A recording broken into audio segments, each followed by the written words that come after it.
Pour les chrétiens catholiques, le pape François, qui a marqué la vie de l'Église universelle par sa dévotion en faveur des plus faibles, est encore dans le purgatoire 5 jours après son rappel à Dieu le 21 avril 2025. Ils sont venus nombreux ce 25 avril à la basilique Sainte-Anne du Congo, érigée dans le 3e arrondissement de Brazzaville, pour des supplications afin que sa sainteté le pape François soit admis dans la lumière du Seigneur. Cette célébration eucharistique, dite messe de suffrage, dirigée par le nonce apostolique Monseigneur Herrera Corona, s'est déroulée en présence du président de la République, Denis Sassou Nguesso, et de son épouse,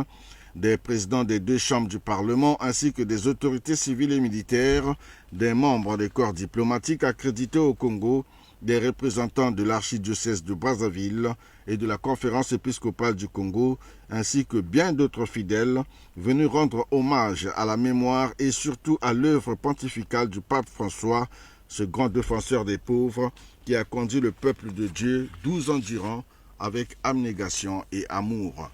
Entre prières et chants, acclamations, lecture de textes liturgiques et actions de grâce, les catholiques du Congo ont levé leur voix pour le salut de l'âme de celui-là même qui a œuvré tout au long de son règne pour un monde juste et apaisé. Illustration faite par Monseigneur Bienvenu Manamika Bafakwaou, archevêque de Brazzaville, dans son homélie. Frères et sœurs, égal à lui-même, le pape François a gouverné en discernant. Il n'a pas cherché à convaincre par des concepts, mais à toucher par des paraboles,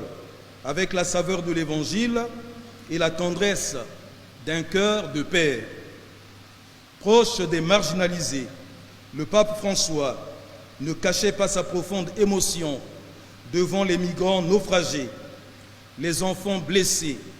les victimes des guerres qu'il dénonçait sans cesse, au point de qualifier le tumulte de notre monde de, je cite, guerre par morceaux.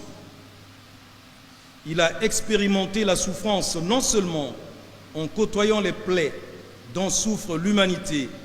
mais aussi en la vivant lui-même dans sa chair. À l'occasion de cette messe de suffrage, le président de la République, Denis Sassou Nguesso, a signé dans le livre de condoléances ouvert pour la circonstance, dont la teneur a été rendue séance tenante par le ministre d'État, directeur du cabinet du président de la République, Florent Tiba. Souverain emblématique et engagé, le pape François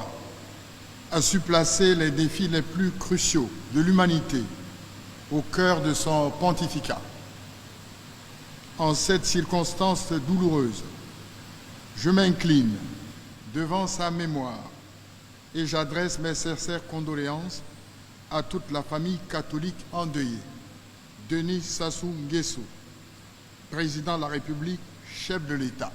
Notons que le pape François, inhumé ce samedi 26 avril au Vatican, est mort d'un arrêt cardiaque le lundi 21 avril à l'âge de 88 ans.